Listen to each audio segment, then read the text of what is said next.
1989 Tiananmen Square protests and massacre. The Tiananmen Square protests, known within China as the June 4 incident, were student-led demonstrations held in Tiananmen Square in Beijing, China, lasting from 15 April to 4 June 1989. After weeks of unsuccessful attempts between the demonstrators and the Chinese government to find a peaceful resolution, the Chinese government deployed troops to occupy the square on the night of 3 June in what is referred to as the Tiananmen Square massacre. The events are sometimes called the '89 Democracy Movement, the Tiananmen Square Incident, or the Tiananmen Uprising. The protests were precipitated by the death of pro-reform Chinese Communist Party, CCP, General Secretary Hu Yaobang in April 1989 amid the backdrop of rapid economic development and social change in post-Mao China, reflecting anxieties among the people and political elite about the country's future. The reforms of the 1980s had led to a nascent market economy that benefited some people but seriously disadvantaged others, and the one-party political system also faced a challenge to its legitimacy. Common grievances at the time included inflation, corruption, limited preparedness of graduates for the new economy, and restrictions on political participation. Although they were highly disorganized and their goals varied, the students called for things like rollback of the removal of iron rice bowl, jobs, greater accountability, constitutional due process, democracy, freedom of the press, and freedom of speech. Workers' protests were generally focused on inflation and the erosion of welfare. These groups united around anti-corruption demands, adjusting economic policies, and protecting social security. At the height of the protests, about 1 million people assembled in the square. As the protests developed, the authorities responded with both conciliatory and hardline tactics, exposing deep divisions within the party leadership. By May, a student-led hunger strike galvanized support around the country for the demonstrators, and the protests spread to some 400 cities. On 20 May, the State Council declared martial law, and as many as 300,000 troops were mobilized to Beijing.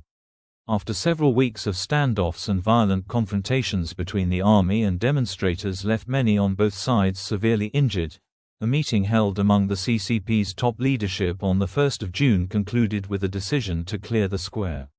The troops advanced into central parts of Beijing on the city's major thoroughfares in the early morning hours of 4 June and engaged in bloody clashes with demonstrators attempting to block them, in which many people, demonstrators, bystanders, and soldiers, were killed. Estimates of the death toll vary from several hundred to several thousand, with thousands more wounded. The event had both short and long-term consequences. Western countries imposed arms embargoes on China, and various Western media outlets labeled the crackdown a massacre. In the aftermath of the protests, the Chinese government suppressed other protests around China, carried out mass arrests of protesters which catalyzed Operation Yellowbird, strictly controlled coverage of the events in the domestic and foreign affiliated press, and demoted or purged officials it deemed sympathetic to the protests. The government also invested heavily into creating more effective police riot control units. More broadly, the suppression ended the political reforms begun in 1986 as well as the New Enlightenment movement, and halted the policies of liberalization of the 1980s, which were only partly resumed after Deng Xiaoping's southern tour in 1992. Considered a watershed event, reaction to the protests set limits on political expression in China that have lasted up to the present day. The events remain one of the most sensitive and most widely censored topics in China. Naming. The Chinese government has used numerous names for the event since 1989. As the events unfolded, it was labeled a counter-revolutionary rebellion, which was later changed to simply riot, followed by political turmoil, and 1989 storm outside mainland China, and among circles critical of the crackdown within mainland China, the crackdown is commonly referred to in Chinese as June 4 massacre, Lu Si Tu Sha, Lu Si Tu Sha, and June 4 crackdown, Lu Si Zhen Ya, Lu Si Zhen Ya.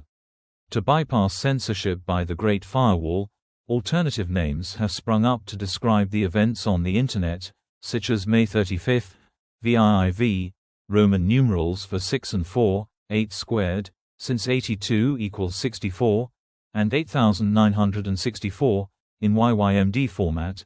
In English, the terms Tiananmen Square massacre, Tiananmen Square protests, and Tiananmen Square crackdown are often used to describe the series of events. However, much of the violence in Beijing did not actually happen in Tiananmen, but outside the square along a stretch of Chang'an Avenue only a few miles long, and especially near the Muxidi area. The term also gives a misleading impression that demonstrations only happened in Beijing, when in fact, they occurred in many cities throughout China. Background: Boluan Fanzhong and economic reforms. The Cultural Revolution ended with Chairman Mao Zedong's death in 1976 and the arrest of the Gang of Four. That movement, spearheaded by Mao, had caused severe damage to the country's initially diverse economic and social fabric. As a result, the country was now mired in poverty as economic production slowed or came to a halt. Political ideology was paramount in the lives of ordinary people as well as the inner workings of the party itself. In September 1977, Deng Xiaoping proposed the idea of Boluan Fanzhong, bringing order out of chaos, to correct the mistakes of the Cultural Revolution. At the third plenum of the 11th Central Committee, in December 1978, Deng emerged as China's de facto leader. He launched a comprehensive program to reform the Chinese economy, reforms and opening up. Within several years, the country's focus on ideological purity was replaced by a concerted attempt to achieve material prosperity. To oversee his reform agenda, Deng promoted his allies to top government and party posts. Zhao Ziyang was named premier, the head of government, in September 1980, and Hu Yaobang became CCP General Secretary in 1982. Challenges to reforms and opening up. Deng's reforms aimed to decrease the state's role in the economy and gradually allow private production in agriculture and industry. By 1981, roughly 73% of rural farms had been decollectivized, and 80% of state-owned enterprises were permitted to retain their profits. While the reforms were generally well received by the public, concerns grew over a series of social problems which the changes brought about, including corruption and nepotism on the part of elite party bureaucrats. The state-mandated pricing system, in place since the 1950s, had long kept prices fixed at low levels. The initial reforms created a two-tier system where some prices were fixed while others were allowed to fluctuate. In a market with chronic shortages, price fluctuation allowed people with powerful connections to buy goods at low prices and sell at market prices. Party bureaucrats in charge of economic management had enormous incentives to engage in such arbitrage. Discontent over corruption reached a fever pitch with the public, and many, particularly intellectuals, began to believe that only democratic reform and the rule of law could cure the country's ills. Following the 1988 meeting at their summer retreat of Beidaihe, the party leadership under Deng agreed to implement a transition to a market-based pricing system. News of the relaxation of price controls triggered waves of cash withdrawals, buying, and hoarding all over China. The government panicked and rescinded the price reforms in less than 2 weeks, but there was a pronounced impact for much longer. Inflation soared. Official indices reported that the Consumer Price Index increased by 30% in Beijing between 1987 and 1988, leading to panic among salaried workers that they could no longer afford staple goods. Moreover, in the new market economy, unprofitable state-owned enterprises were pressured to cut costs. This threatened a vast proportion of the population that relied on the iron rice bowl, i.e., social benefits such as job security, medical care, and subsidized housing. Social disenfranchisement and legitimacy crisis.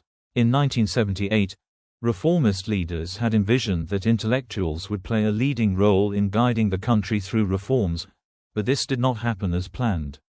On one hand, the massive New Enlightenment movement led by intellectuals promoted a variety of liberal philosophies and values that challenged the socialist ideology, ranging from democracy, humanism, universal values such as freedom and human rights, to total westernization.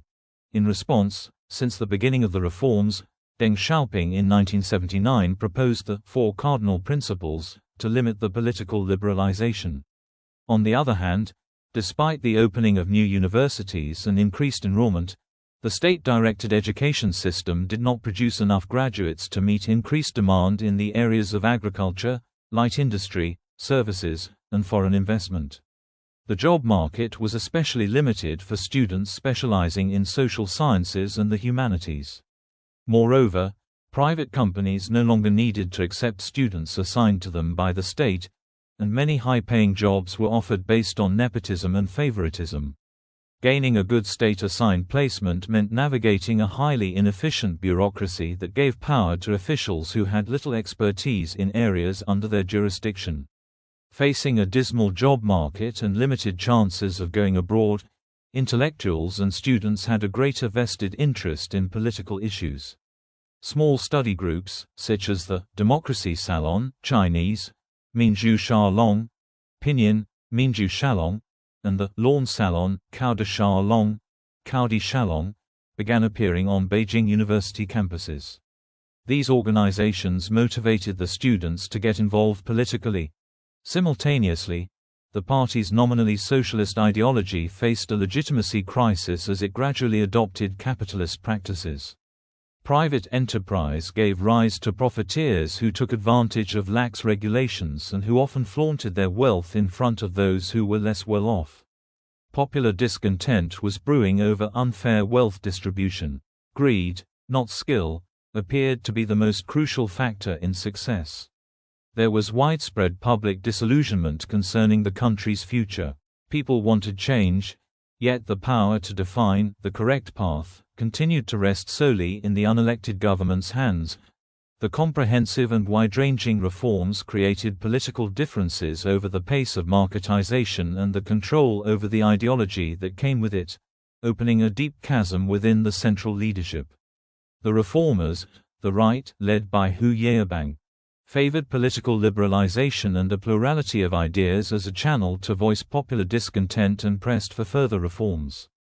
The conservatives, the left, led by Chen Yun, said that the reforms had gone too far and advocated a return to greater state control to ensure social stability and to better align with the party's socialist ideology. Both sides needed the backing of paramount leader Deng Xiaoping to carry out important policy decisions. 1986 student demonstrations. In mid-1986, astrophysics professor Fang Lizhi returned from a position at Princeton University and began a personal tour of universities in China, speaking about liberty, human rights, and the separation of powers. Fang was part of a wide undercurrent within the elite intellectual community that thought China's poverty and underdevelopment, and the disaster of the Cultural Revolution, were a direct result of China's authoritarian political system and rigid command economy. The view that political reform was the only answer to China's ongoing problems gained widespread appeal among students, as Fang's recorded speeches became widely circulated throughout the country. In response, Deng Xiaoping warned that Fang was blindly worshipping Western lifestyles, capitalism, and multi-party systems while undermining China's socialist ideology, traditional values, and the party's leadership. In December 1986, inspired by Fang and other people power movements worldwide, student demonstrators staged protests against the slow pace of reform. The issues were wide-ranging and included demands for economic liberalization, democracy, and the rule of law. While the protests were initially contained in Hefei, where Fang lived, they quickly spread to Shanghai, Beijing, and other major cities. This alarmed the central leadership, who accused the students of instigating Cultural Revolution-style turmoil. General Secretary Hu Yaobang was blamed for showing a soft attitude and mishandling the protests, thus undermining social stability. He was denounced thoroughly by conservatives and was forced to resign as General Secretary on 16 January 1987. The party began the anti-bourgeois liberalization campaign, aiming at Hu, political liberalization, and Western-inspired ideas in general. The campaign stopped student protests and restricted political activity, but Hu remained popular among intellectuals, students, and Communist Party progressives. Political reforms. On 18 August 1980, Deng Xiaoping gave a speech titled, On the Reform of the Party and State Leadership System, Dang He Guo Jia Ling Dao Ji Du Gai Zhe, at a full meeting of the CCP Politburo in Beijing, launching political reforms in China. He called for a systematic revision of China's constitution, criticizing bureaucracy, centralization of power, and patriarchy, while proposing term limits for the leading positions in China and advocating democratic centralism and collective leadership. In December 1982, the fourth and current Constitution of China, known as the 1982 Constitution, was passed by the Fifth National People's Congress.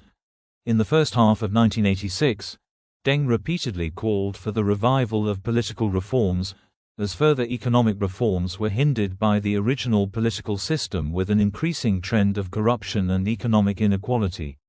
A five-man committee to study the feasibility of political reform was established in September 1986. The members included Zhao Ziyang, Hu Qili, Tian Jiyun, Bo Yibo and Peng Chong. Deng's intention was to boost administrative efficiency, further separate responsibilities of the party and the government, and eliminate bureaucracy. Although he spoke in terms of the rule of law and democracy, Deng delimited the reforms within the one-party system and opposed the implementation of Western-style constitutionalism. In October 1987, at the 13th National Congress of the CCP, Zhao Ziyang gave a report drafted by Bao Tong on the political reforms. In his speech titled, Advance Along the Road of Socialism with Chinese Characteristics, Yan Zhe Yu Zheng Guo Ti She De Shi Hui Zhu Yi Dao Lu Qian Jin, Zhao argued that socialism in China was still in its primary stage and, taking Deng's speech in 1980 as a guideline, detailed steps to be taken for political reform, including promoting the rule of law and the separation of powers, imposing decentralization, and improving the election system. At this Congress, Zhao was elected to be the CCP General Secretary. Funding and support. During the demonstrations, protesters received a significant amount of support from domestic and outside sources. The Chinese University in Hong Kong donated $10,000 by early May, 313, and groups such as the Hong Kong Alliance in support of patriotic democratic movements of China were founded in support of the protests. Funding also came from the United States, Canada, Japan, Taiwan, Australia, and countries across Europe. Beginning of the 1989 protests. Death of Hu Yaobang. When Hu Yaobang suddenly died of a heart attack on 15 April 1989, students reacted strongly, most of them believing that his death was related to his forced resignation. Hu's death provided the initial impetus for students to gather in large numbers. On university campuses, many posters appeared eulogizing Hu, calling for honoring Hu's legacy. Within days, most posters were about broader political issues, such as corruption, democracy, and freedom of the press. Small, spontaneous gatherings to mourn Hu began on 15 April around the monument to the People's Heroes at Tiananmen Square. On the same day, many students at Peking University, PKU, and Tsinghua University erected shrines and joined the gathering in Tiananmen Square in a piecemeal fashion. Small, organized student gatherings also took place in Xi'an and Shanghai on 16 April. On 17 April, students at the China University of Political Science and Law, CUPL, made a large wreath to commemorate Hu Yaobang. Its wreath-laying ceremony was on 17 April, and a larger-than-expected crowd assembled. At 5 p.m., 500 CUPL students reached the eastern gate of the Great Hall of the People, near Tiananmen Square, to mourn Hu. The gathering featured speakers from various backgrounds who gave public orations commemorating Hu and discussed social problems. However, it was soon deemed obstructive to the Great Hall's operation, so police tried to persuade the students to disperse. Starting on the night of 17 April, 3,000 PKU students marched from the campus towards Tiananmen Square, and soon nearly 1,000 students from Tsinghua joined. Upon arrival, they soon joined forces with those already gathered at the square. As its size grew, The gathering gradually evolved into a protest, as students began to draft a list of pleas and suggestions, the 7 demands, for the government, affirm Hu Yaobang's views on democracy and freedom as correct. Admit that the campaigns against spiritual pollution and bourgeois liberalization had been wrong. Publish information on the income of state leaders and their family members. Allow privately run newspapers and stop press censorship. Increase funding for education and raise intellectuals' pay. End restrictions on demonstrations in Beijing. Provide objective coverage of students in official media. On the morning of the 18th of April, students remained in the square. Some gathered around the monument to the people's heroes, singing patriotic songs and listening to student organizers' impromptu speeches. Others gathered at the Great Hall. Meanwhile, a few thousand students gathered at Xinhua Gate, the entrance to Zhongnanhai, the seat of the party leadership, where they demanded dialogue with the administration. After police restrained the students from entering the compound, they staged a sit-in.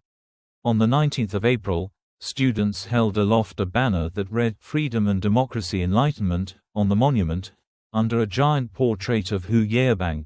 On the 20th of April, most students had been persuaded to leave Xinhua Gate. To disperse about 200 students that remained, police used batons. Minor clashes were reported. Many students felt abused by the police, and rumors about police brutality spread quickly. The incident angered students on campus, where those who were not politically active decided to join the protests. Additionally, a group of workers calling themselves the Beijing Workers' Autonomous Federation issued 2 handbills challenging the central leadership, whose state funeral took place on the 22nd of April. On the evening of the 21st of April, some 100,000 students marched on Tiananmen Square, ignoring orders from Beijing municipal authorities that the square was to be closed for the funeral. The funeral, which took place inside the Great Hall and was attended by the leadership, was broadcast live to the students. General Secretary Zhao Ziyang delivered the eulogy. The funeral seemed rushed, lasting only 40 minutes, as emotions ran high in the square. Security cordoned off the east entrance to the Great Hall of the People, but several students pressed forward. A few were allowed to cross the police line. 3 of these students, Zhou Yongjun, Guo Haifeng, and Zhang Shiyong, knelt on the steps of the Great Hall to present a petition and demanded to see Premier Li Peng. Standing beside them, a 4th student, Wu Kaishi, made a brief, emotional speech begging for Li Peng to come out and speak with them. The larger number of students still in the square but outside the cordon were at times emotional, shouting demands or slogans and rushing toward police. Wu Kaishi calmed the crowd as they waited for the premier to emerge. However, no leaders emerged from the Great Hall, leaving the students disappointed and angry. Some called for a classroom boycott. On the 21st of April, students began organizing under the banners of formal organizations. On the 23rd of April, in a meeting of around 40 students from 21 universities, the Beijing Students' Autonomous Federation, also known as the Union, was formed. It elected CUPL student Zhou Yongjun as chair. Wang Dan and Wu Kaishi also emerged as leaders. The union then called for a general classroom boycott at all Beijing universities. Such an independent organization operating outside of party jurisdiction alarmed the leadership. Rioting on the 22nd of April. On the 22nd of April, near dusk, serious rioting broke out in Changsha and Xi'an. In Xi'an, arson by rioters destroyed cars and houses, and looting occurred in shops near the city's Sihua Gate. In Changsha, 38 stores were ransacked by looters. Over 350 people were arrested in both cities for looting.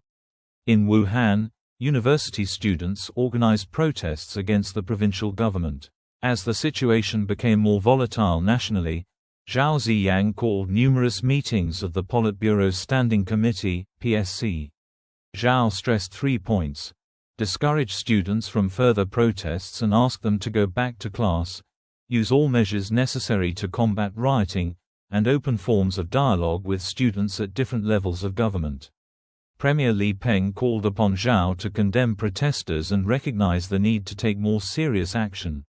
Zhao dismissed Li's views. Despite calls for him to remain in Beijing, Zhao left for a scheduled state visit to North Korea on 23 April. 26 April Editorial. Zhao's departure to North Korea left Li Peng as the acting executive authority in Beijing. On 24 April, Li Peng and the PSC met with Beijing Party Secretary Li Ziming and Mayor Chen Xitong to gauge the situation at the square. The municipal officials wanted a quick resolution to the crisis and framed the protests as a conspiracy to overthrow China's political system and prominent party leaders, including Deng Xiaoping. In Zhao's absence, the PSC agreed to take firm action against the protesters. On the morning of 25 April, President Yang Shankun and Premier Li Peng met with Deng at the latter's residence. Deng endorsed a hardline stance and said an appropriate warning must be disseminated via mass media to curb further demonstrations. The meeting firmly established the first official evaluation of the protests, and highlighted Deng's having final say on important issues. Li Peng subsequently ordered Deng's views to be drafted as a communiqué and issued to all high-level Communist Party officials to mobilize the party apparatus against protesters. On 26 April, the party's official newspaper People's Daily issued a front-page editorial titled, "It is necessary to take a clear-cut stand against disturbances." The language in the editorial effectively branded the student movement to be an anti-party, anti-government revolt. The editorial invoked memories of the Cultural Revolution, using similar rhetoric that had been used during the 1976 Tiananmen incident, an event that was initially branded an anti-government conspiracy but was later rehabilitated as patriotic under Deng's leadership. The article enraged students, who interpreted it as a direct indictment of the protests and its cause. The editorial backfired. Instead of scaring students into submission, it antagonized the students and put them squarely against the government. The editorial's polarizing nature made it a major sticking point for the remainder of the protests. The 27th of April demonstrations. Organized by the Union on the 27th of April, some 50,000 to 100,000 students from all Beijing universities marched through the streets of the capital to Tiananmen Square, breaking through lines set up by police, and receiving widespread public support along the way, particularly from factory workers. The student leaders, eager to show the patriotic nature of the movement, also toned down anti-communist slogans, choosing to present a message of anti-corruption and anti-cronyism, but pro-party. In a twist of irony, student factions who genuinely called for the overthrow of the Communist Party gained traction due to the 26th of April editorial. The stunning success of the march forced the government into making concessions and meeting with student representatives. On the 29th of April, State Council spokesman Yuan Mu met with appointed representatives of government-sanctioned student associations. While the talks discussed a wide range of issues, including the editorial, the Xinhua Gate incident, and freedom of the press, they achieved few substantive results. Independent student leaders such as Wu Kaishi refused to attend. The government's tone grew increasingly conciliatory when Zhao Ziyang returned from Pyongyang on the 30th of April and reasserted his authority. In Zhao's view, the hardliner approach was not working, and the concession was the only alternative. Zhao asked that the press be allowed to positively report the movement and delivered two sympathetic speeches on the 3rd to the 4th of May. In the speeches, Zhao said that the students' concerns about corruption were legitimate and that the student movement was patriotic in nature. The speeches essentially negated the message presented by the 26th of April editorial. While some 100,000 students marched on the streets of Beijing on the 4th of May to commemorate the May 4th movement and repeated demands from earlier marches, many students were satisfied with the government's concessions. On the 4th of May, all Beijing universities except PKU and BNU announced the end of the classroom boycott. Subsequently, most students began to lose interest in the movement. Escalation of the protests. Preparing for dialogue. The government was divided on how to respond to the movement as early as mid-April. After Zhao Ziyang's return from North Korea, tensions between the progressive camp and the conservative camp intensified.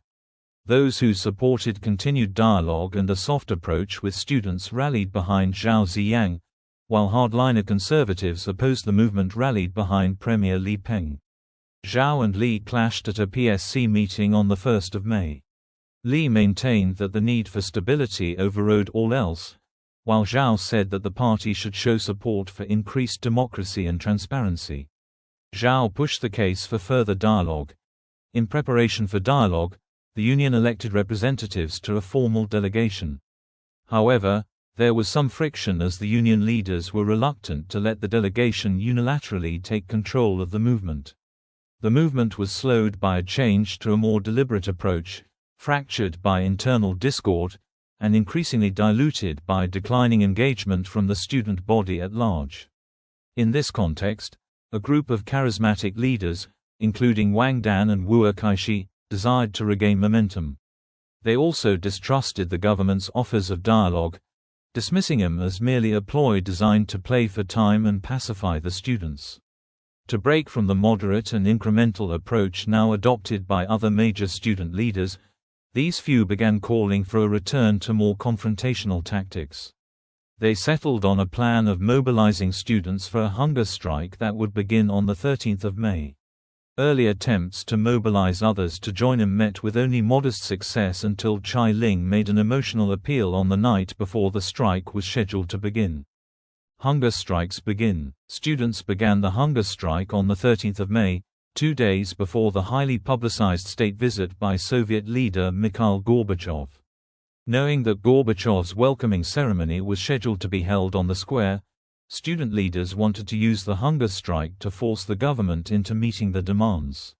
Moreover, the hunger strike gained widespread sympathy from the population at large and earned the student movement the moral high ground that it sought. By the afternoon of 13 May, some 300,000 were gathered at the square. Inspired by the events in Beijing, protests and strikes began at universities in other cities, with many students traveling to Beijing to join the demonstration. Generally, the Tiananmen Square demonstration was well ordered, with daily marches of students from various Beijing area colleges displaying their support of the classroom boycott and the protesters' demands. The students sang the Internationale, the World Socialist Anthem, on their way to, and while at, the square. Afraid that the movement would spin out of control, Deng Xiaoping ordered the square to be cleared for Gorbachev's visit. Executing Deng's request, Zhao again used a soft approach and directed his subordinates to coordinate negotiations with students immediately. Zhao believed he could appeal to the students' patriotism. The students understood that signs of internal turmoil during the Sino-Soviet summit would embarrass the nation and not just the government.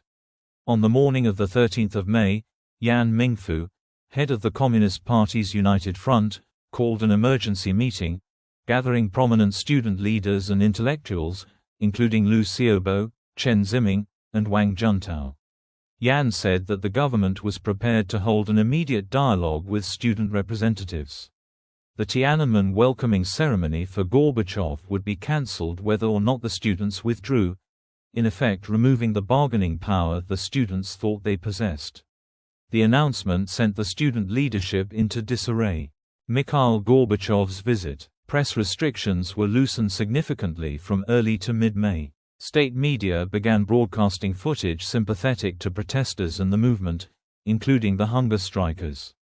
On 14 May, intellectuals led by Dai Qing gained permission from Hu Qili to bypass government censorship and air the progressive views of the nation's intellectuals in the Guangming Daily.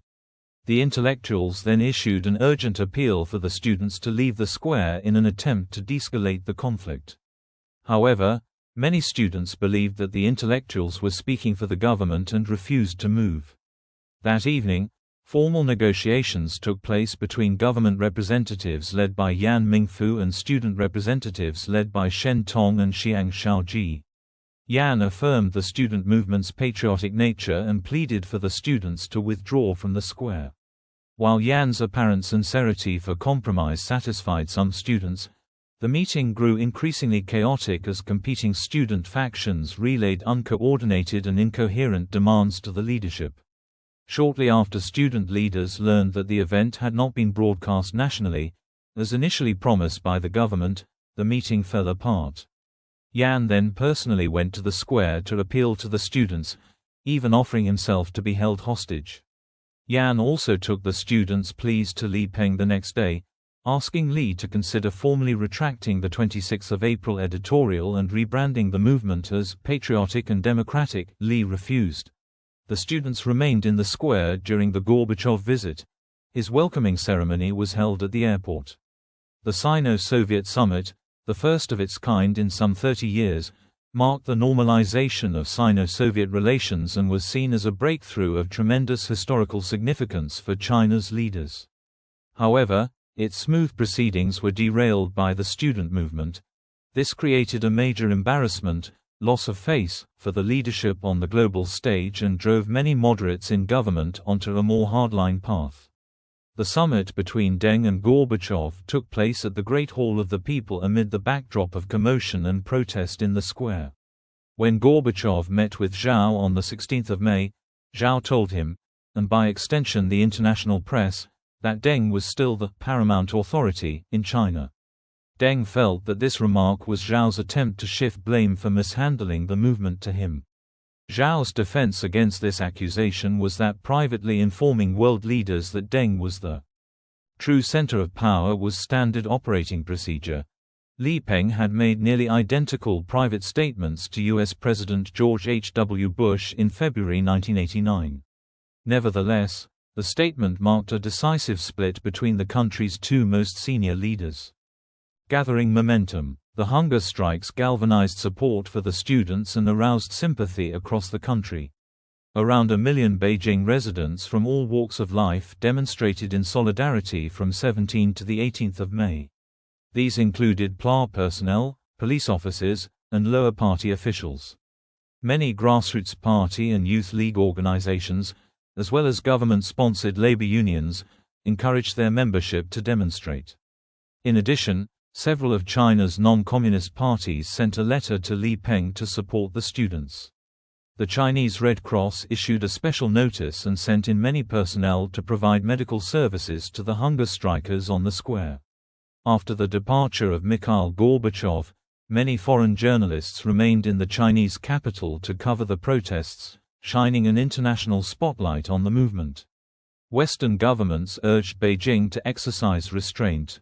The movement, on the wane at the end of April, now regained momentum. By the 17th of May, as students from across the country poured into the capital to join the movement, protests of various sizes occurred in some 400 Chinese cities.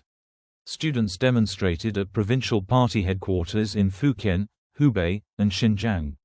Without a clearly articulated official position from the Beijing leadership, local authorities did not know how to respond.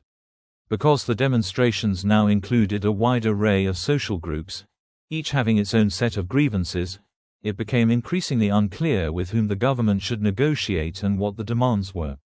The government, still split on how to deal with the movement, saw its authority and legitimacy gradually erode as the hunger strikers took the limelight and gained widespread sympathy. These combined circumstances put immense pressure on the authorities to act, and martial law was discussed as an appropriate response. The situation seemed intractable, and the weight of taking decisive action fell on paramount leader Deng Xiaoping. Matters came to a head on the 17th of May during a Politburo Standing Committee meeting at Deng's residence. At the meeting, Zhao Ziyang's concessions-based strategy, which called for the retraction of the 26th of April editorial, was thoroughly criticized. Li Peng, Yao Yilan, and Deng asserted that by making a conciliatory speech to the Asian Development Bank, on the 4th of May, Zhao had exposed divisions within the top leadership and emboldened the students. Deng warned that, "There is no way to back down now without the situation spiraling out of control, and sir, the decision is to move troops into Beijing to declare martial law, as a show of the government's no-tolerance stance."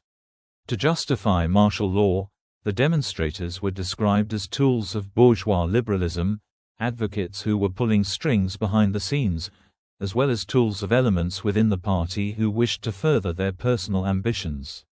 For the rest of his life, Zhao Ziyang maintained that the decision was ultimately in Deng's hands, Among the 5 PSC members present at the meeting, he and Hu Qili opposed the imposition of martial law, Li Peng and Yao Yilan firmly supported it, and Qiao Shi remained carefully neutral and non-committal. Deng appointed the latter 3 to carry out the decision. On the evening of the 17th of May, the PSC met at Zhongnanhai to finalize plans for martial law. At the meeting, Zhao announced that he was ready to take leave, citing he could not bring himself to carry out martial law. The elders in attendance at the meeting, Bo Yibo and Yang Shankun, urged the PSC to follow Deng's orders. Zhao did not consider the inconclusive PSC vote to have legally binding implications for martial law. Yang Shankun, in his capacity as vice chairman of the Central Military Commission, mobilized the military to move into the capital.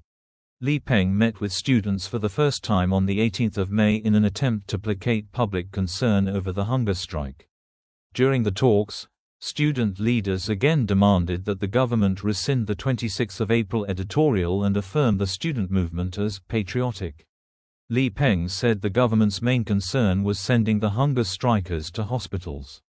The discussions were confrontational and yielded little substantive progress, but gained student leaders prominent airtime on national television. By this point, those calling for the overthrow of the party and Li Peng and Deng became prominent both in Beijing and in other cities. In the early morning of the 19th of May, Zhao Ziyang went to Tiananmen in what became his political swan song. He was accompanied by Wen Jiabao. Li Peng also went to the square but left shortly thereafter. At 4:50 a.m. Zhao made a speech with a bullhorn to a crowd of students, urging them to end the hunger strike. He told the students that they were still young and urged them to stay healthy and not to sacrifice themselves without due concern for their futures. Zhao's emotional speech was applauded by some students. It would be his last public appearance. "Students, we came too late. We are sorry. You talk about us, criticize us, it is all necessary. The reason that I came here is not to ask you to forgive us. All I want to say is that students are getting very weak. It is the 7th day since you went on a hunger strike. You can't continue like this. You are still young, there are still many days yet to come, you must live healthily, and see the day when China accomplishes the 4 modernizations. You are not like us. We are already old. It doesn't matter to us anymore." Surveillance of protesters. Student leaders were put under close surveillance by the authorities. Traffic cameras were used to perform surveillance on the square, and nearby restaurants, and wherever students gathered, were wiretapped. This surveillance led to the identification, capture, and punishment of protest participants. After the massacre, the government did thorough interrogations at work units, institutions, and schools to identify who had been at the protest. Outside Beijing, on the 19th of April, the editors of the World Economic Herald, a magazine close to reformists, decided to publish a commemorative section on Hu.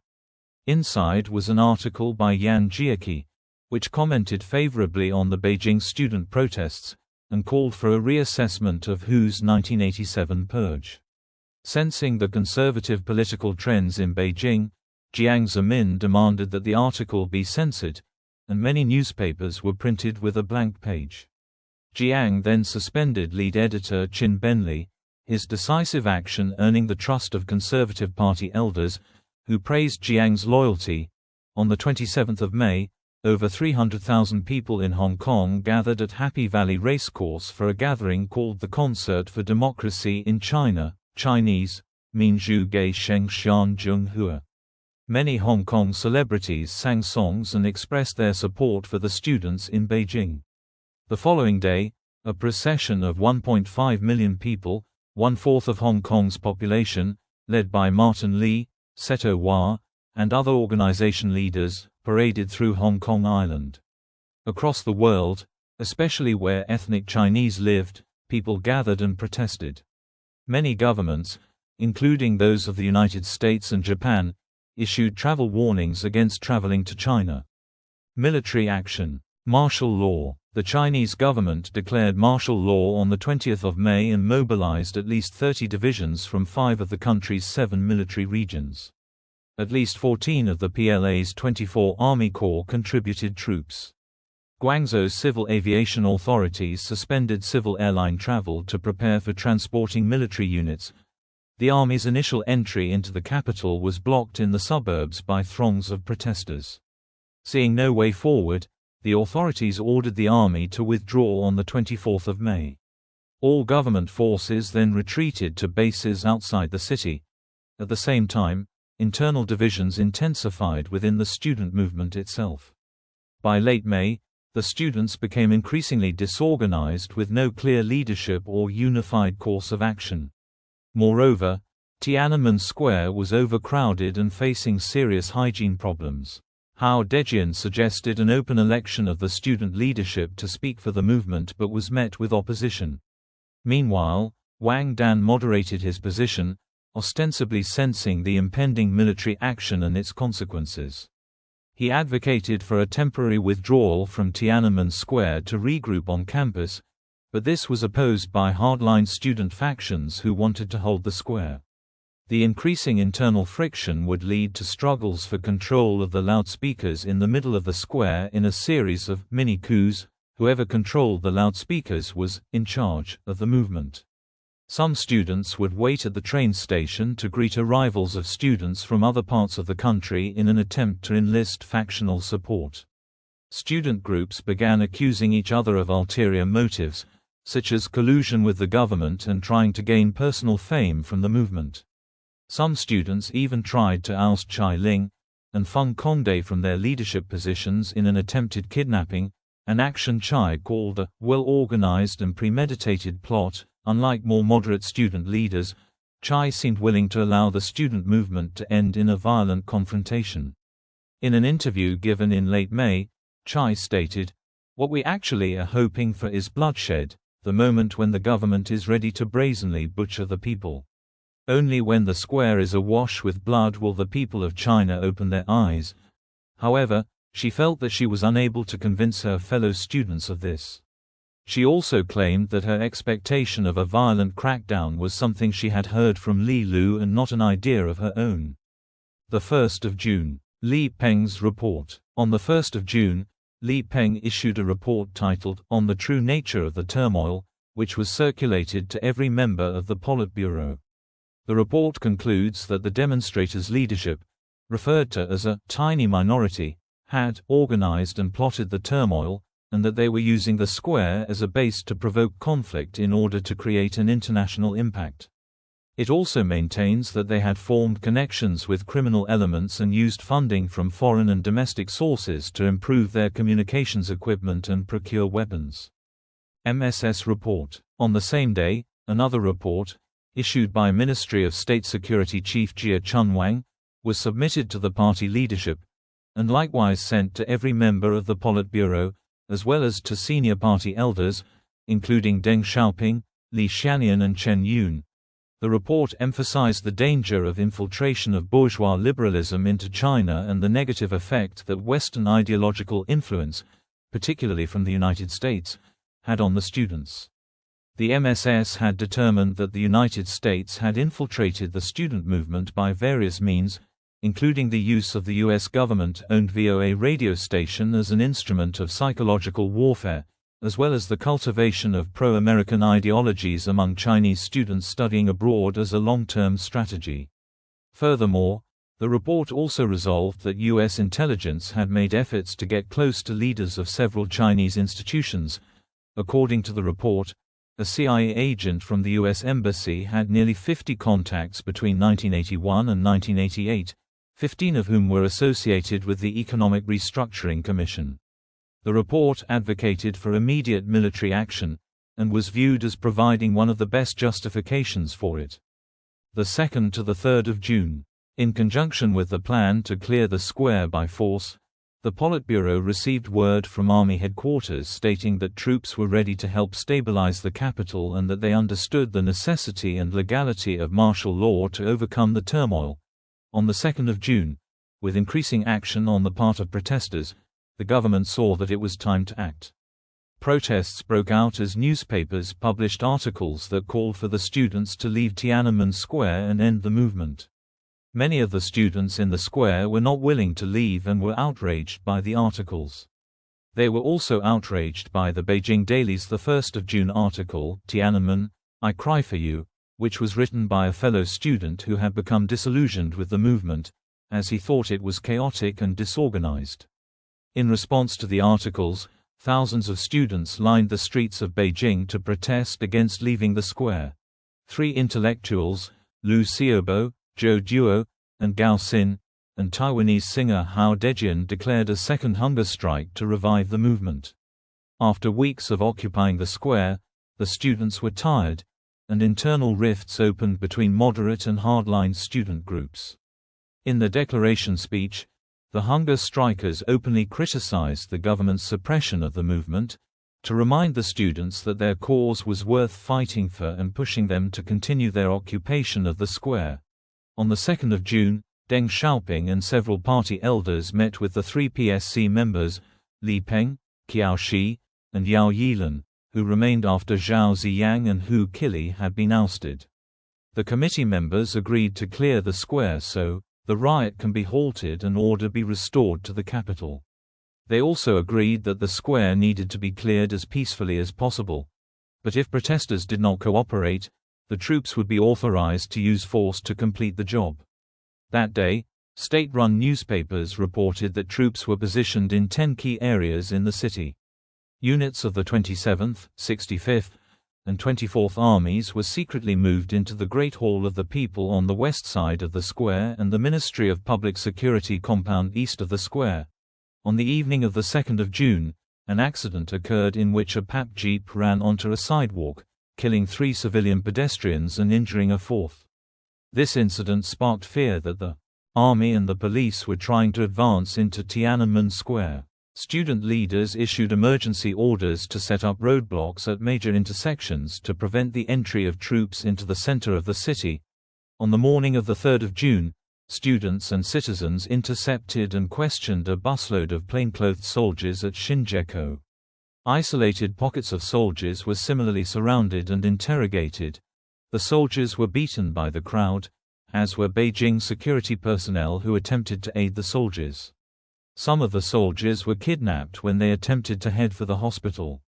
Several other buses carrying weapons, gear, and supplies were intercepted and boarded around Tiananmen. At 1 p.m., a crowd intercepted one of these buses at Liabuku, and several men raised military helmets on bayonets to show the rest of the crowd. At 2:30 p.m., a clash broke out between protesters and police. The police attempted to disperse the crowd with tear gas, but demonstrators counterattacked and threw rocks, forcing them to retreat inside the Zhongnanhai compound through the west gate. At 5:30 p.m., several thousand troops awaiting orders began to retreat from the Great Hall of the People. That evening, the government leaders continued to monitor the situation. The 3rd to the 4th of June. In the evening on the 3rd of June, the government issued an emergency announcement urging citizens to stay off the streets and away from Tiananmen Square. Meanwhile, protesters made their own broadcasts across various university campuses in Beijing to call for students and citizens to arm themselves and assemble at intersections and the square. Chang'an Avenue. On the 3rd of June, at 8 p.m., the 38th Army, led by Interim Commander Zhang Meiyuan, began to advance from military office compounds in Shijingshan and Fentai district in western Beijing along the western extension of Chang'an Avenue toward the square to the east. At 9:30 p.m., this army encountered a blockade set up by protesters at Gongzhufan in Haidian district, and made an attempt to break through. Troops armed with anti-riot gear clashed with the protesters, firing rubber bullets and tear gas, while the protesters threw rocks, bricks, and bottles at them. Other troops fired warning shots into the air, which was ineffective. At 10:10 p.m., an army officer picked up a megaphone and urged the protesters to disperse. At about 10:30 p.m., still being pummeled by rocks thrown by protesters, the 38th Army troops opened fire. The crowds were stunned that the army was using live ammunition and fell back towards Muxidi Bridge. The troops used expanding bullets, prohibited by international law for use in warfare between countries, but not for other uses. The advance of the army was again halted by another blockade at Muxidi, about 5 kilometers west of the square. After protesters repelled an attempt by an anti-riot brigade to storm the bridge, regular troops advanced on the crowd and turned their weapons on them. Soldiers alternated between shooting into the air and firing directly at protesters. Soldiers raked apartment buildings with gunfire, and some people inside or on their balconies were shot.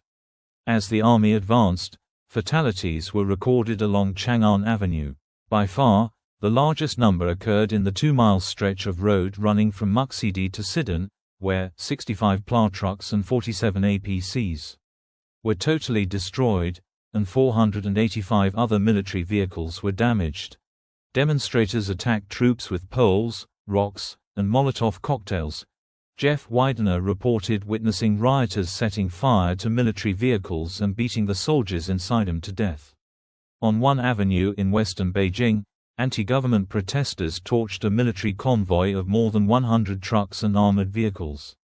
They also hijacked an armored personnel carrier, taking it on a joyride.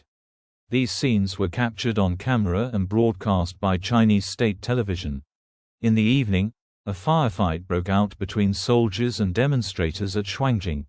On 5 June 1989, the Wall Street Journal reported on the fighting.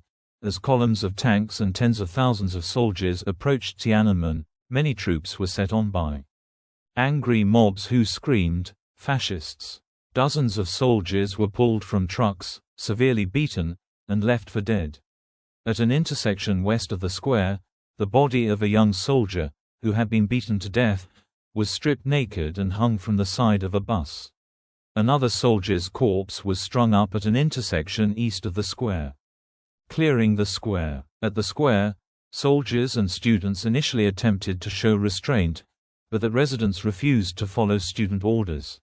Soldiers did not fight back at first after some citizens threw rocks at them. In the early morning on 4 June, the first APC entered Tiananmen Square from Chang'an West Boulevard. Demonstrators attacked the APC with Molotov cocktails and immobilized it with a traffic divider, before covering it with gasoline-doused blankets and setting it on fire. Wu Renhua claims that after the 3 occupants were forced out of the vehicle by the heat, students escorted the 3 men to a medic station. However, according to other accounts, including an eyewitness account of a Chinese-American reporter, the soldiers were attacked by the crowd.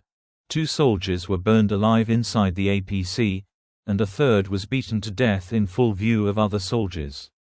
Larry Wartzel, a military intelligence officer at the U.S. Embassy at the time, noted that the demonstrators' swarming tactics were clearly rehearsed and practiced, having been used similarly in other places around the city.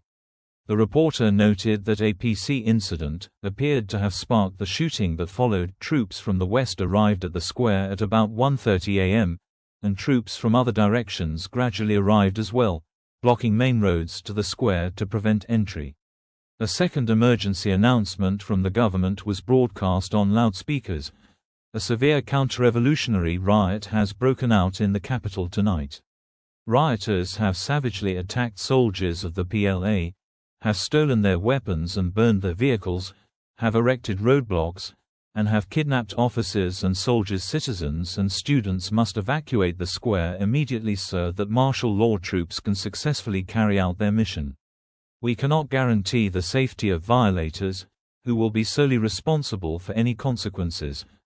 After the announcement, most people in the square began to leave, and by 2 a.m., there were only a few thousand demonstrators in the square. North of the square, a dozen students and citizens attempted to torch army trucks with cans of gasoline, but were arrested. At 3 a.m., Hao Dejian, Liu Xiaobo, Zhou Duo, and Gao Xin decided to convince the students to evacuate the square. Chai Ling, however, insisted that those who wish to leave may leave, and those who don't may stay. The group asked Chai Ling and other student leaders to negotiate a peaceful evacuation. Hao Dejian addressed the students by loudspeaker, urging them to leave the square and surrender their rifles and other weapons, before leaving with Zhou Duo in an ambulance to meet the government troops. Between 3:30 and 3:45 a.m., the ambulance arrived at the Museum of Chinese History in the northeast corner of the square, and Hao Dejian and Zhou Duo met with Ji Xingguo, a regimental political commissar. They requested that the army give them time to evacuate, and to open a path for them to leave. Ji Xingguo relayed their request to martial law headquarters, who agreed to the students' request. Ji Xingguo informed them of this and told them to exit to the south. After Hao and Zhou returned to the square, they called for an immediate evacuation, and the martial law headquarters announced, "Students, we appreciate that you will leave the square voluntarily. Students, please leave in the southeastern direction." There was initial reluctance among the students to leave, but as the deadline approached, Feng Congde asked students for a voice vote on whether to stay or leave. Although the vote's results were inconclusive, Feng said the vote to leave was louder. The demonstrators began to evacuate, with students leaving under their school banners, heading southeast. At about 4:35 a.m., a few minutes after the demonstrators started to retreat, the lights in the square were turned on, and troops began to advance. A squad of commandos charged up the monument and shot out the students' loudspeaker. According to Hao Dejian, tear gas was used during the operation to clear the square. At 5:23 a.m., a Chinese unit crushed the Goddess of Democracy statue, removing its severed torch first as a memento. Having removed the students from the square, soldiers were ordered to relinquish their ammunition, after which they were allowed a short reprieve, from 7 a.m. to 9 a.m. The debris left over from the student occupation was either piled and burnt on the square or placed in large plastic bags that were then airlifted away by military helicopters. After the cleanup, the troops stationed at the Great Hall of the People remained confined within for the next 9 days. During this time, the soldiers were apparently left to sleep on the floors and were daily supplied a single packet of instant noodles shared between 3 men. In the city, just past 6 a.m. on the 4th of June, as a convoy of students who had vacated the square were walking westward in the bicycle lane along Chang'an Avenue back to campus, 3 tanks pursued them from the square, firing tear gas. One tank was said to have driven through the crowd, killing 11 students and injuring scores of others. By dawn, the sky was enveloped with smoke rising from the center of the city, and the streets were filled with burned-out vehicles. Skirmishes between protesters and troops continued sporadically in the city. Some demonstrators regrouped and attempted to re-enter the square from the northeast on East Chang'an Avenue, but were driven off by gunfire. The square remained closed to the public for 2 weeks. At 1700, a sitrep from the U.S. State Department to the U.S. Embassy indicated that the PLA was mopping up isolated resistance. The 5th of June and the tank man. On June 5, having secured the square, the military began to reassert control over thoroughfares through the city, especially Chang'an Avenue. A column of tanks of the 1st Armored Division left the square and, heading east on Chang'an Avenue, came upon a lone protester standing in the middle of the avenue. The brief standoff between the man and the tanks was captured by Western media atop the Beijing hotel. After returning to his position in front of the tanks, the man was pulled aside by a group of people. Charlie Cole, who was there for Newsweek, claimed that the men were Chinese government agents, while Jan Wong, who was there for the Globe and Mail, thought that they were concerned bystanders. Although the fate of Tankman following the demonstration is not known, paramount Chinese leader Jiang Zemin stated in 1990 that he did not think the man was killed. Time later named him one of the 100 most influential people of the 20th century. A stopped convoy of 37 APCs on Chang'an Boulevard at Muxidi was forced to abandon their vehicles after becoming stuck among an assortment of burned-out buses and military vehicles. In addition to occasional incidents of soldiers opening fire on civilians in Beijing, Western news outlets reported clashes between units of the PLA. Late in the afternoon, 26 tanks, 3 armored personnel carriers, and supporting infantry took up defensive positions facing east at Jianguomen and Fuxingmen overpasses. Shellfire was heard throughout the night, and the next morning a United States Marine in the eastern part of the city reported spotting a damaged armored vehicle that an armor-piercing shell had disabled. The ongoing turmoil in the capital disrupted everyday life flow.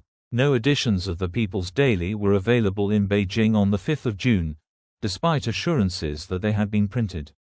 Many shops, offices, and factories were not able to open, as workers remained in their homes, and public transit services were limited to the subway and suburban bus routes. By and large, the government regained control in the week following the square's military seizure. A political purge followed in which officials responsible for organizing or condoning the protests were removed, and protest leaders were jailed. Protests outside Beijing. After order was restored in Beijing on the 4th of June, protests of various sizes continued in some 80 other Chinese cities outside the international press's spotlight. In the British colony of Hong Kong, people again took to wearing black in solidarity with the demonstrators in Beijing. There were also protests in other countries, where many adopted the wearing of black armbands as well. In Shanghai, students marched on the streets on the 5th of June and erected roadblocks on major thoroughfares. Public transport, including railway traffic, was blocked. On the 6th of June, the municipal government tried to clear the rail blockade, but it was met with fierce resistance from the crowds. Several people were killed from being run over by a train. On the 7th of June, students from major Shanghai universities stormed various campus facilities to erect piers. Although there were rumors of possible martial law in the city, the situation was gradually brought under control without deadly force. The municipal government gained recognition from the top leadership in Beijing for averting a major upheaval. In the interior cities of Xi'an, Wuhan, Nanjing, and Chengdu, many students continued protests after the 4th of June, often erecting roadblocks. In Xi'an, students stopped workers from entering factories. In Wuhan, students blocked the Yangtze River Railway Bridge and another 4,000 gathered at the railway station. About 1,000 students staged a railroad, sit-in, and rail traffic on the Beijing-Guangzhou and Wuhan-Dalian lines was interrupted. The students also urged employees of major state-owned enterprises to go on strike. In Wuhan, the situation was so tense that residents reportedly began a bank run and resorted to panic buying. Government's pronouncements. At a news conference on the 6th of June, State Council spokesperson Yuan Mu announced that based on preliminary statistics, nearly 300 people died. Include soldiers, 23 students, bad elements who deserve this because of their crimes, and people who were killed by mistake. He said the wounded included 5,000 officers and over 2,000 civilians, including the handful of lawless ruffians and the onlooking masses who do understand the situation. Military spokesperson Zhang Gong stated that no one was killed in Tiananmen Square and no one was run over by tanks in the square. On the 9th of June, Deng Xiaoping, appearing in public for the first time since the protests began, delivered a speech praising the martyrs, soldiers who had died. Deng stated that the goal of the student movement was to overthrow the party and the state. Of the protesters, Deng said, "Their goal is to establish a totally Western-dependent bourgeois republic." Deng argued that protesters had complained about corruption to cover their real motive, replacing the socialist system. He said that, the entire imperialist Western world plans to make all socialist countries discard the socialist road and then bring them under the monopoly of international capital and onto the capitalist road. Death toll. The number of deaths and the extent of bloodshed in the square itself have been in dispute since the events. The government actively suppressed discussion of casualty figures immediately after the events, and estimates rely heavily on eyewitness testimony, hospital records, and organized efforts by victims' relatives.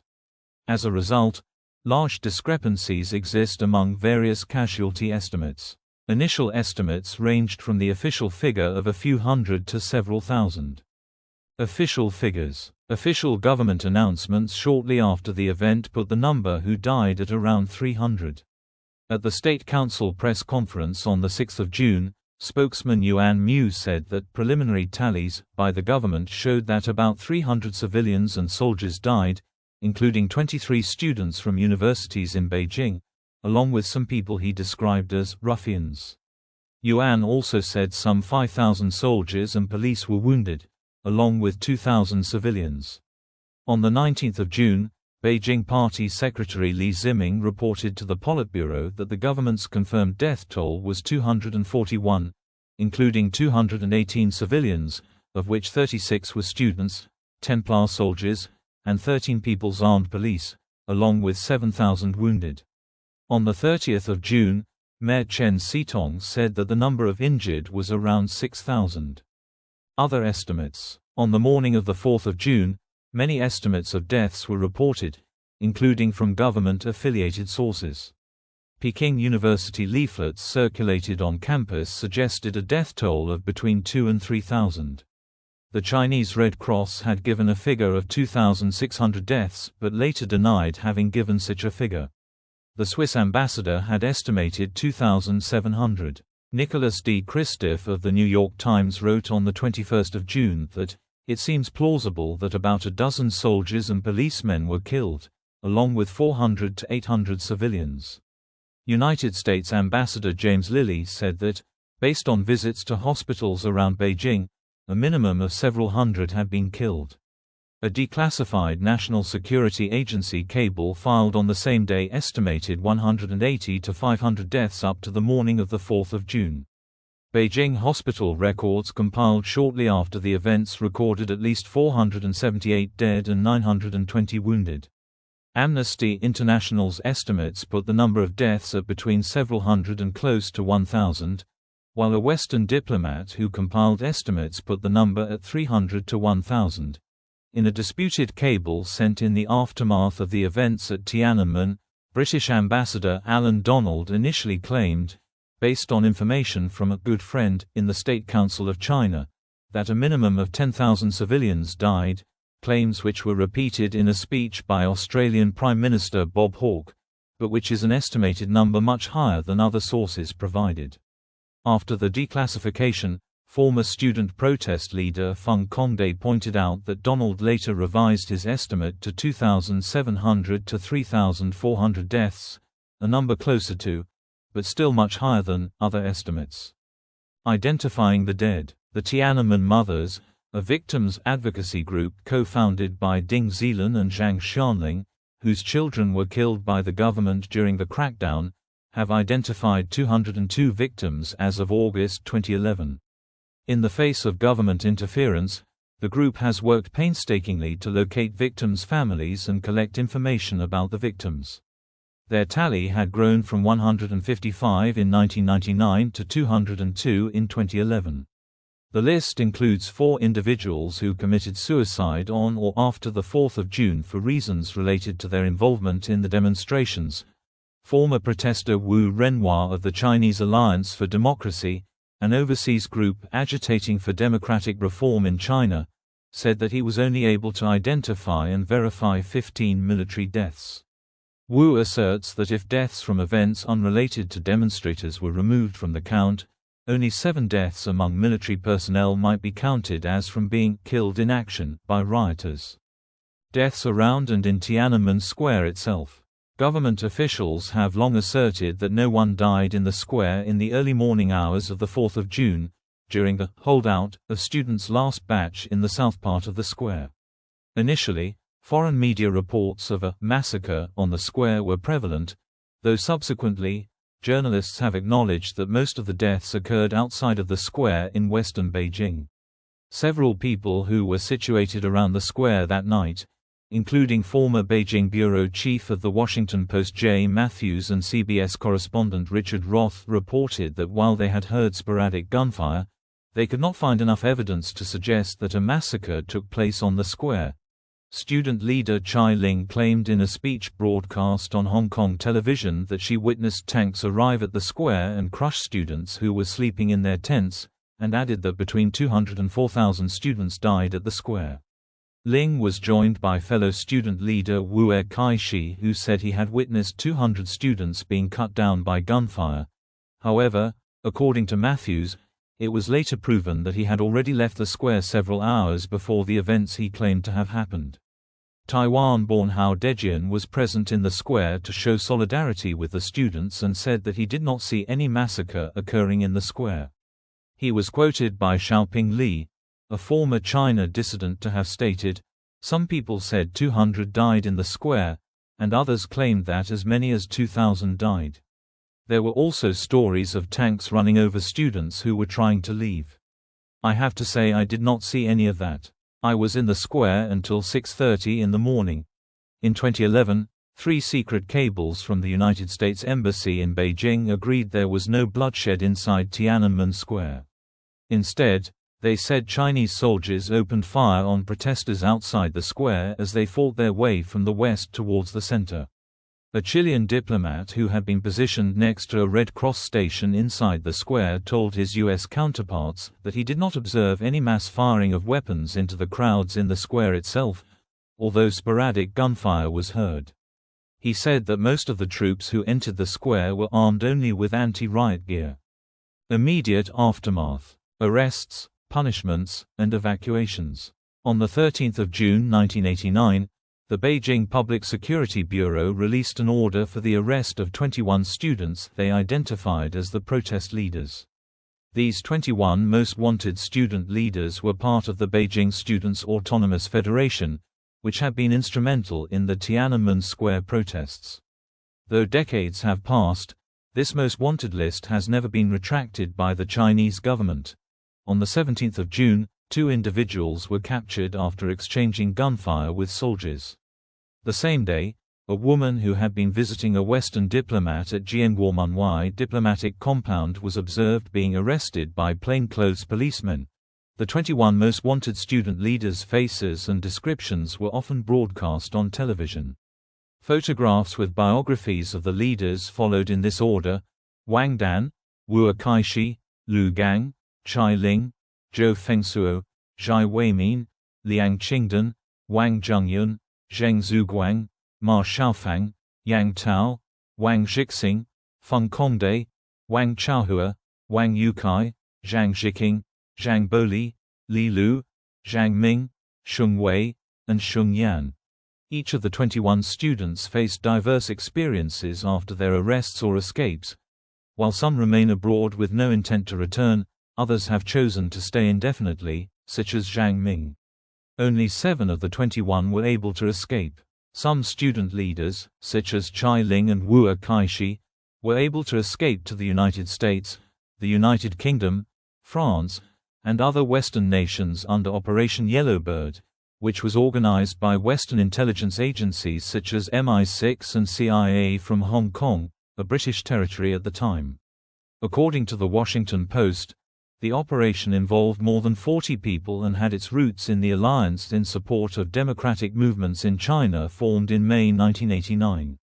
After the Beijing protest crackdown, this group drew up an initial list of 40 dissidents they believed could form the nucleus of a Chinese democracy movement in exile. The remaining student leaders were apprehended and incarcerated. Those who escaped, whether in 1989 or after, generally have had difficulty re-entering China up to this day. The Chinese government has preferred to leave the dissidents in exile. Those who attempt to re-enter, such as Wu Kaishi, have been simply sent back but not arrested. Chen Ziming and Wang Juntao were arrested in late 1989 for their involvement in the protests. Chinese authorities alleged they were the Black Hands behind the movement.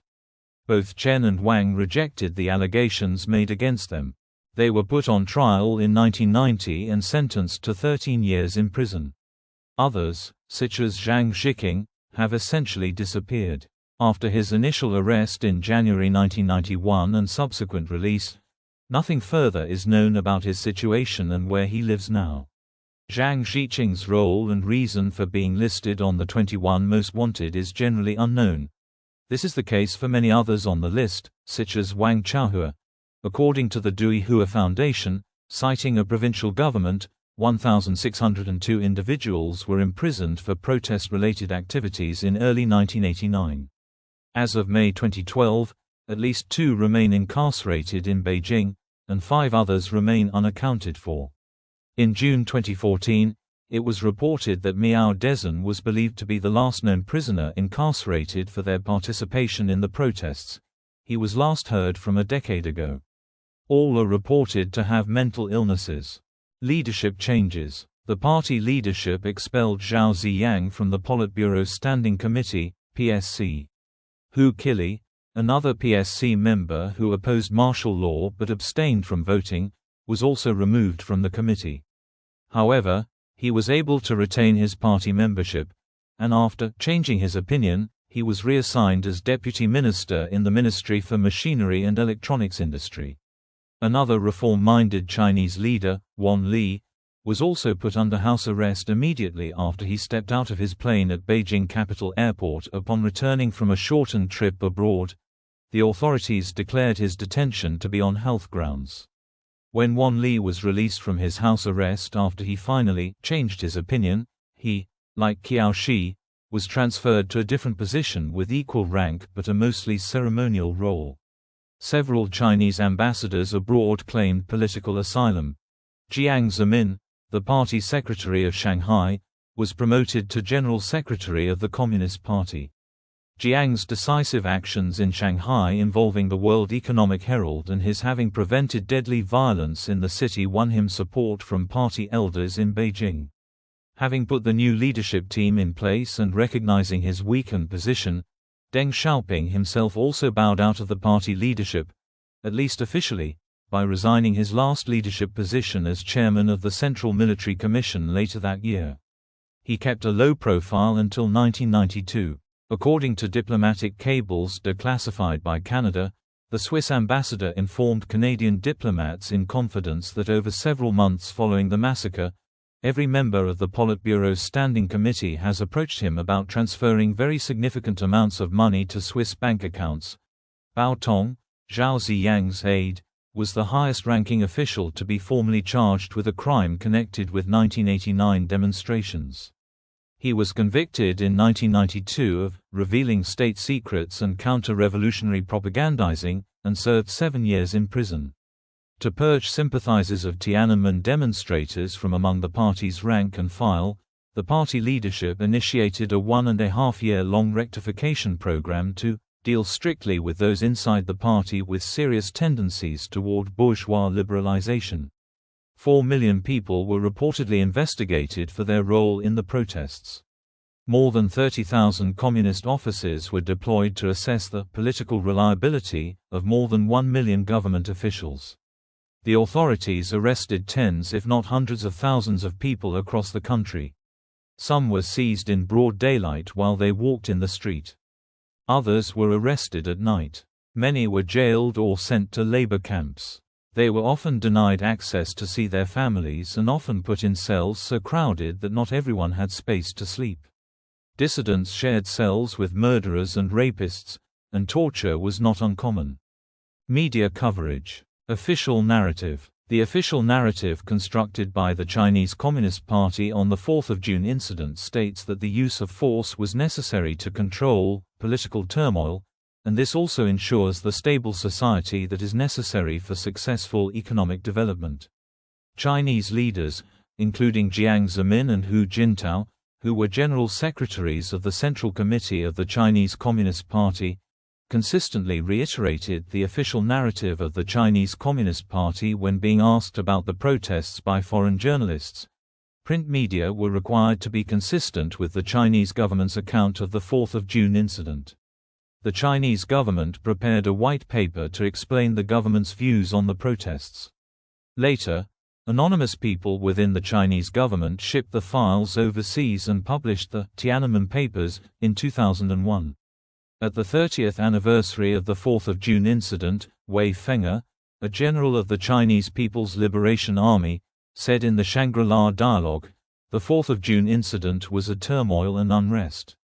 The central government took decisive measures to calm the unrest and stop the turmoil, and it is because of this decision that the stability within the country can be established. For the past 3 decades, China has undergone tremendous changes under the leadership of the Communist Party."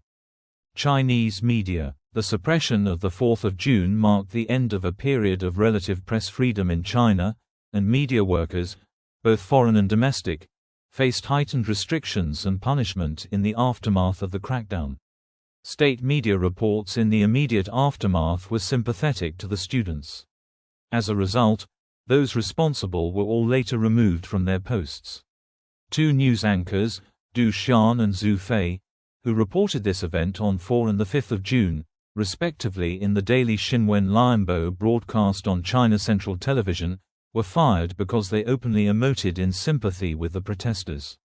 Wu Xiaoyong, the son of the former Foreign Minister Wu Shuiqian, was removed from the English Program Department of Chinese Radio International, ostensibly for his sympathies towards protesters.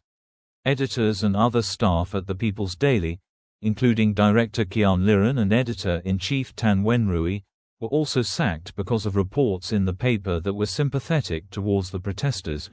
The restrictions were loosened after a few years had passed, especially after Deng Xiaoping's southern tour. Privately run print media then again flourished. Private newspapers increased from 250 in the 1980s to over 7,000 by 2003. Provincially run, satellite TV stations sprang up all over the country and challenged the market share of state-run CCTV. The leadership also stepped away from promoting communism as an all-encompassing belief system. State-approved religious organizations increased their membership significantly, and traditional beliefs suppressed during the Mao era reappeared. This state-sanctioned plurality also created an environment for unsanctioned forms of spirituality and worship to grow. To reduce the need for controversial methods of state control, Protestants, Buddhists, and Taoists were often used by the state as approved denominations to fight against cults, such as Falun Gong, playing the sects against each other. Foreign media. With the imposition of martial law, the Chinese government cut off Western broadcasters' satellite transmissions such as CNN and CBS. Broadcasters tried to defy these orders by reporting via telephone. Video footage was smuggled out of the country, although the only network that was able to record video during the night of the 4th of June was Televisión Española of Spain, TVE. During the military action, some foreign journalists faced harassment from authorities. CBS correspondent Richard Roth and his cameraman were taken into custody while filing a report from the square via mobile phone. Several foreign journalists who had covered the crackdown were expelled in the weeks that followed, while others were harassed by authorities or blacklisted from re-entering the country. Some were reportedly beaten. Some Western outlets withheld certain images from viewers. Graham Earnshaw, a Reuters correspondent at the time, stated that a photo of a soldier who was burnt to a crisp was not sent to subscribers. Reactions. The Chinese government's response was widely denounced by Western governments and media. According to Suisheng Zhao, Asian countries generally remained silent throughout the protests. India's government under Prime Minister Rajiv Gandhi responded to the massacre by ordering the state television to offer only the absolute minimum coverage of the incident so as not to jeopardize a thawing in relations with China and to empathize with the Chinese government. The Communist Party of India, Marxist, was the only political party in the world to pass a resolution supporting the crackdown on the Tiananmen Square protests, calling them an imperialist attempt to internally subvert socialism, was successfully thwarted by the CPC and the PLA. South Korea was in the midst of efforts to develop relations with the People's Republic of China, and President Roh Tae-woo remained quiet in the aftermath of the crackdown. 166 Former United Nations Secretary-General Javier Pérez de Cuellar expressed great sadness over the event. In 1992, he however stated that the crackdown had been exaggerated, and that he received no convincing evidence of widespread killing. Cuba, Czechoslovakia, and East Germany, under the Soviet sphere of influence at the time, supported the Chinese government and denounced the protests.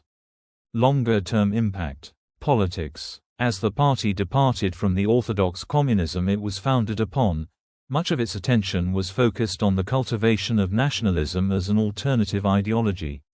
This policy largely succeeded in tying the party's legitimacy to China's national pride, turning domestic public opinion back in its favor. Support of liberal reform and liberal democracy among intellectuals decreased, and support for conservative cultural politics increased. 166 to 167, the protests highlighted severe inadequacies in riot control equipment and training among both the Chinese military and police. The PLA was not trained or equipped to handle riots, and the few PAP riot control units that were dispatched were insufficient in crowd control. Since 1989, Efforts have been made to create effective riot control units in Chinese cities, increased spending on internal security, and to an expanded role for the People's Armed Police in handling protests. Economy. After the Tiananmen Square protests, many business analysts downgraded their outlook for China's economic future. The violent response to the protests was one of the factors that led to a delay in China's acceptance in the World Trade Organization, which was not completed until 12 years later, in 2001. Furthermore, bilateral aid to China decreased from $3.4 billion in 1988 to $700 million in 1990. Loans to China were suspended by the World Bank, Asian Development Bank, and foreign governments. China's credit rating was lowered. Tourism revenue decreased from $2.2 billion to $1.8 billion, and foreign direct investment commitments were cancelled. However, there was a rise in government defense spending from 8.6% in 1986 to 15.5% in 1990, reversing a previous 10-year decline. In the aftermath of the protests, the government sought again to centralize control over the economy, though the changes were short-lived. Sensing that conservative policies had again taken a foothold within the party, Deng, now retired from all of his official positions, launched his southern tour in 1992, visiting various cities in the country's most prosperous regions while advocating for further economic reforms. Partly in response to Deng, by the mid-1990s, the country was again pursuing market liberalization on a scale even greater than those seen in the initial stages of the reforms in the 1980s. Although political liberals were purged from within the party, many of those who were economically liberal remained. The economic shocks caused by the events of 1989, in retrospect, had only a minor and temporary effect on China's economic growth. Indeed, with many previously aggrieved groups now regarding political liberalization as a lost cause, more of their energy was spent on economic activities. The economy would quickly regain momentum into the 1990s. Hong Kong. In Hong Kong, the Tiananmen Square protests led to fears that China would renege on its commitments under one country, two systems, following the impending handover of Hong Kong from the United Kingdom in 1997. In response, Governor Chris Patten tried to expand the franchise for the Legislative Council of Hong Kong, which led to friction with Beijing. For many Hong Kongers, Tiananmen served as the turning point when they lost trust in the Beijing government. The event, coupled with general uncertainty about the status of Hong Kong after the transfer of sovereignty, led to a sizable exodus of Hong Kongers to Western countries such as Canada and Australia before 1997. There have been large candlelight vigils attended by tens of thousands in Hong Kong every year since 1989, even after the transfer of power to China in 1997. Despite that, the June 4 Museum closed in July 2016, after only 2 years in its location. The group that runs the museum, the Hong Kong Alliance, has started to crowdfund money to open the museum in a new location. A virtual version of the museum released online in August 2021 has also been blocked by Chinese telecom companies. The events continue to strongly impact perceptions of China, its government, attitudes towards democracy, and the extent to which Hong Kongers should identify as Chinese. The events of the 4th of June are seen as representative of the Chinese brand of authoritarianism, and they are often invoked by pro-democracy politicians in Hong Kong, especially in relation to democratic reform in Hong Kong and the territory's relationship with Beijing. Academic studies indicate that those who supported the Tiananmen Square movement's rehabilitation had a tendency to support democratization in the territory and the election of pro-democracy parties.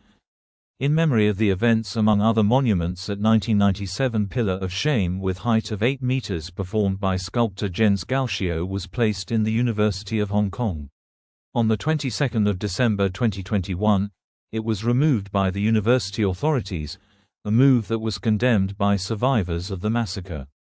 China's image internationally. The Chinese government drew widespread condemnation for its suppression of the protests. In the immediate aftermath, China seemed to be becoming a pariah state, increasingly isolated internationally. This was a significant setback for the leadership, who had courted international investment for much of the 1980s, as the country emerged from the chaos of the Cultural Revolution. However, Deng Xiaoping and the core leadership vowed to continue economic liberalization policies after 1989. From there on, China would work domestically and internationally to reshape its national image from that of a repressive regime to that of a benign global economic and military partner. Although the crackdown hurt relations with Western countries, it had relatively little impact on China's relations with its Asian neighbors. Professor Suisheng Zhao, director of the Center for China-US Cooperation at the University of Denver, attributes the slight impact to the fact that the human rights records in most of these countries were not better than China's. To a certain extent, they were sympathetic to China's struggle against pressures from Western countries. Even in the wake of the crackdown, China's foreign relations with its neighbors generally improved. The government signed the Non-Proliferation Treaty in 1992, the Convention on Chemical Weapons in 1993, and the Comprehensive Test Ban Treaty in 1996. Whereas China had been a member of only 30 international organizations in 1986, it was a member of over 50 by 1997. China also sought to diversify its external partnerships, establishing good diplomatic relations with post-Soviet Russia, and welcoming Taiwanese business in lieu of Western investment.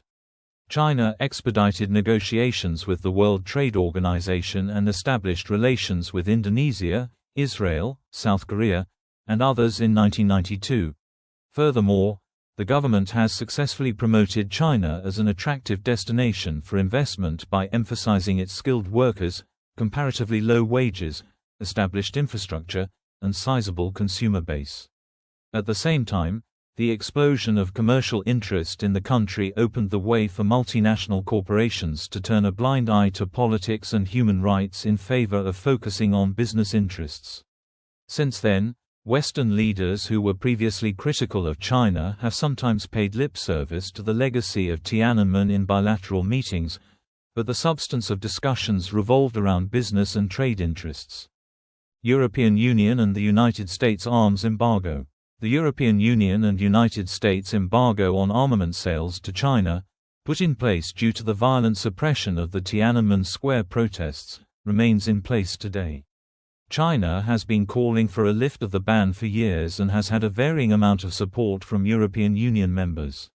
Since 2004, China has portrayed the ban as outdated and damaging to China-European Union relations. In early 2004, French President Jacques Chirac spearheaded a movement within the European Union to lift the ban, his efforts being supported by German Chancellor Gerhard Schröder. However, the passing of the Anti-Secession Law of the People's Republic of China, in March 2005, increased tensions between mainland China and Taiwan, damaging attempts to lift the ban, and several European Union Council members retracted their support for a lift of the ban. Moreover, Schröder's successor Angela Merkel opposed lifting the ban. Members of the United States Congress had also proposed restrictions on the transfer of military technology to the European Union if the latter lifted the ban. The United Kingdom also opposed the embargo lifting when it took charge of the European Union presidency in July 2005. The European Parliament has consistently opposed the lifting of the arms embargo to China. Though its agreement is not necessary for lifting the ban, many argue it reflects the will of the European people better as it is the only directly elected European body.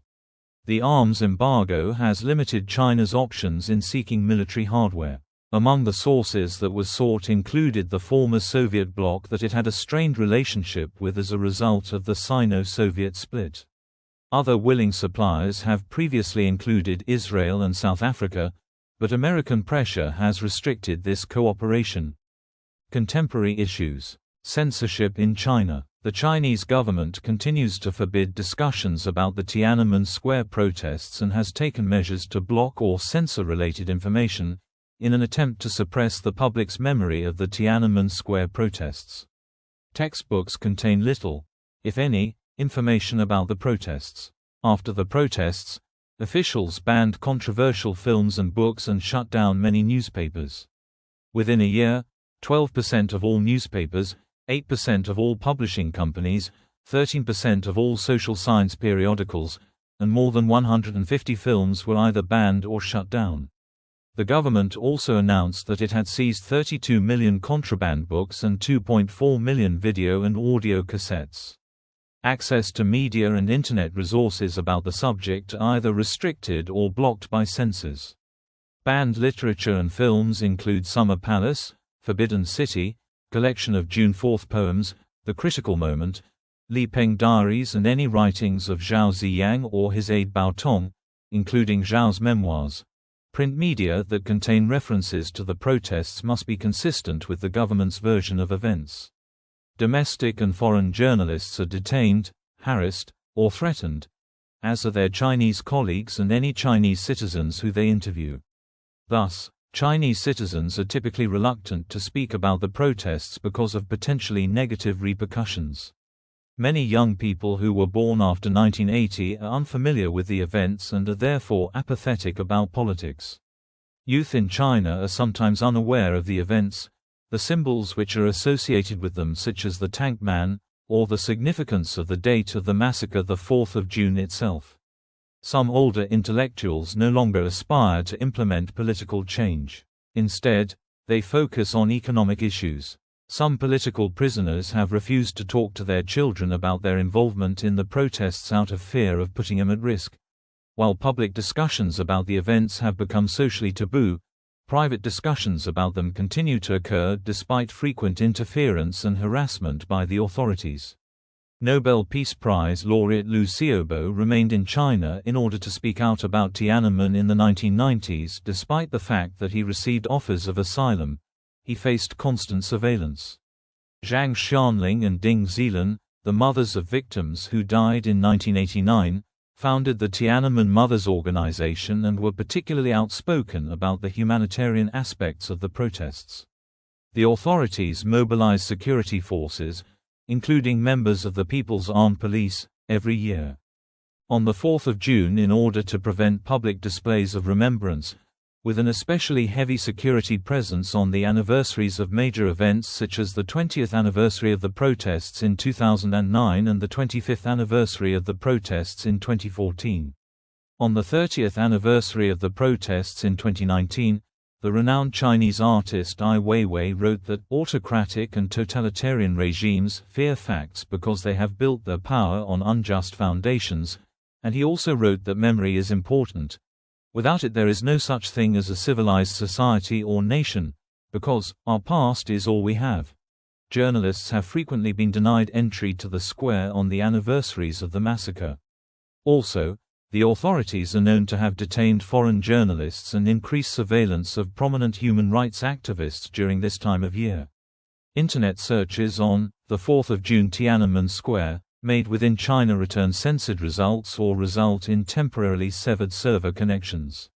Specific web pages with select keywords are censored, while other websites, such as those which support the overseas Chinese democracy movement, are blocked wholesale. The policy is much more stringent with regard to Chinese language sites than it is with regard to foreign language ones. Social media censorship is more stringent in the weeks leading up to the anniversaries of the massacre. Even oblique references to the protests and seemingly unrelated terms are usually very aggressively patrolled and censored. In January 2006, Google agreed to censor their mainland China site to remove information about Tiananmen and other subjects which are considered sensitive by the authorities. Google withdrew its cooperation on censorship in January 2010. Calls for the government to reassess. Zhang Shijin, a former soldier who was involved in the military crackdown, published an open letter to President Hu Jintao that sought to have the government re-evaluate its position on the protests. He was subsequently arrested and taken from his home. Although the Chinese government never officially acknowledged relevant accusations when it came to the incident, in 2005 a payment was made to one of the victims' mothers, the first publicized case of the government offering redress to a Tiananmen-related victim's family. The payment was termed a hardship assistance, and was given to Tang Deying, whose son Zhou Guokong, simplified Chinese, Zhou Guokong, traditional Chinese, Zhou Guokong, died at age 15 while in police custody in Chengdu on 6 June 1989, 2 days after the Chinese army dispersed the Tiananmen protesters. She was reportedly paid 70,000 Chinese yuan, approximately $10,250 United States dollars. This has been welcomed by various Chinese activists. Chinese leaders voicing regret. Before his death in 1998, Yang Shankun told Army Dr. Jiang Yanyong that the 4th of June was the most serious mistake committed by the Communist Party in its history, a mistake that Yang himself could not correct, but one that certainly will eventually be corrected. Zhao Ziyang remained under house arrest until his death in 2005. Zhao's aide Bao Tong has repeatedly called on the government to reverse its verdict on the demonstrations. Chen Xitong, the mayor of Beijing, who read the martial law order and was later disgraced by a political scandal, expressed regret in 2012, a year before his death, for the death of innocent civilians. Premier Wen Jiabao reportedly suggested reversing the government's position on Tiananmen in party meetings before he departed from politics in 2013, only to be rebuffed by his colleagues. United Nations report. During its 41st session, from the 3rd to the 21st of November 2008, the UN Committee Against Torture expressed concern over the lack of investigations into the reports of people killed, arrested or disappeared on or following the 4th of June 1989 Beijing suppression. It stated that the Chinese government had also failed to inform relatives of those individuals' fate, despite relatives' numerous requests. Meanwhile, those responsible for the use of excessive force had not faced any sanction, administrative or criminal. The committee recommended that the Chinese government should take all of those steps, plus, offer apologies and reparation as appropriate and prosecute those found responsible for excessive use of force, torture and other ill treatment. In December 2009, the Chinese government responded to the committee's recommendations by saying that the government had closed the case concerning the political turmoil in the spring and summer of 1989. It also stated that the practice of the past 20 years has made it clear that the timely and decisive measures taken by the Chinese government at the time were necessary and correct. It said that the labeling of the incident as the democracy movement is a distortion in the nature of the incident. According to the Chinese government, such observations were inconsistent with the committee's responsibilities. A banner in support of the June 4 student movement in Shanghai Fashion Store, formerly the Xianqi Company building. Mourning banners hung near the south gate of Beijing University taken a few days after the crackdown. Goddess of Democracy inside of the University of Calgary in Canada. A replica of Goddess of Democracy outside of the University of British Columbia in Vancouver, Canada.